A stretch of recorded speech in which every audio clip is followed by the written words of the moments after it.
Hello and welcome to the political times. Rajya Sabha में आप सांसद राघव चड्ढा ने बैंकिंग प्रणाली के गंभीर संकटों पर चिंता जताई। वित्त मंत्री निर्मला सीतारमण ने मजाकिया अंदाज में जवाब देते हुए उनके पश्चिमी अनुभव को सहारा बताया।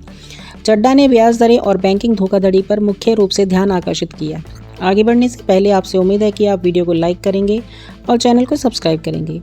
आम आदमी पार्टी सांसद राघव चड्ढा ने राज्यसभा में बैंकों की स्थिति का मुद्दा उठाया। इस पर वित्त मंत्री निर्मला सीतारमण ने हल्के फुल्के अंदाज में जवाब दिया। सीतारमण ने कहा कि राघव चड्ढा का पश्चिमी देशों का अनुभव देश के लोगों के लिए मददगार होगा। उन्होंने मजाकिया लहजे में कहा कि राघव चड्ढा ने बैंकों में पंखे, दीवारों का रंग और बाकी चीज़ों पर ध्यान दिया, इससे उन्हें बहुत खुशी हुई। सीतारमण ने कहा कि कुछ सांसद अंतर्राष्ट्रीय मुद्दों में व्यस्त रहते हैं, लेकिन चड्ढा ने ग्रामीण बैंकों का दौरा किया और वहाँ की कमियों को देखा। वित्त मंत्री ने चड्ढा को ऐसा करते रहने के लिए प्रोत्साहित किया। उन्होंने कहा कि पश्चिमी देशों के अनुभव से वे देश के लोगों के लिए बहुत कुछ कर सकते हैं। वित्त मंत्री के जवाब के दौरान राघव चड्ढा मुस्कुराते हुए दिखाई दिए। इससे पहले आप सांसद ने देश की बैंकिंग प्रणाली में गंभीर संकट पर चिंता व्यक्त की थी। राज्यसभा में बैंकिंग कानून संशोधन विधेयक 2024 पर चर्चा के दौरान उन्होंने सरकार की मंशा पर सवाल उठाए।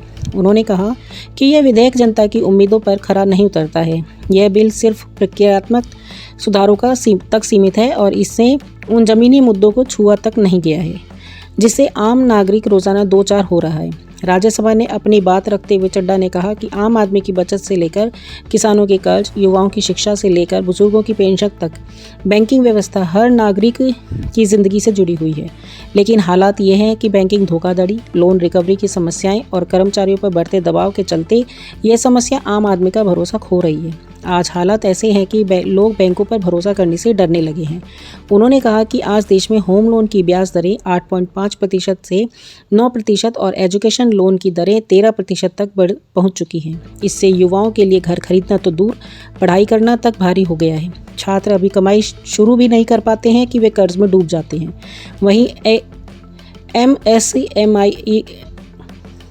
वहीं इसी लोन पर 11% तक ब्याज लिया जा रहा है, जिससे छोटे कारोबारियों के लिए व्यापार बढ़ाना मुश्किल होता जा रहा है। उन्होंने अपने सुझाव में कहा कि सरकार को एजुकेशन और होम लोन पर ब्याज दर की अधिकतम सीमा तय करनी चाहिए। पहली बार घर खरीदने वालों को सब्सिडी वाली दरें मिलनी चाहिए और आरबीआई को छोटे व डिजिटल बैंकों को प्रोत्साहन देकर बाजार में प्रतिस्पर्धा बढ़ानी चाहिए ताकि ब्याज दरें घटें। राघव चड्ढा ने वरिष्ठ नागरिकों का मुद्दा उठाते हुए कहा कि फिक्स डिपॉजिट की दर 6.5% है, जबकि मुद्रास्फीति 7% तक पहुंच चुकी है। यानी बुजुर्गों की जीवन भर की पूंजी धीरे धीरे खत्म हो रही है। सीनियर सिटीजन्स के लिए न्यूनतम 8% ब्याज दर सुनिश्चित की जाए ताकि उनकी बचत महंगाई के आगे टिक सके। बैंकिंग सिस्टम आम आदमी का सबसे बड़ा सहारा होता है। किसान, मजदूर, नौकरी पेशा लोग, महिलाएं सब अपनी मेहनत की कमाई बैंक में रखते हैं, इस उम्मीद के साथ कि ज़रूरत के समय मदद मिलेगी।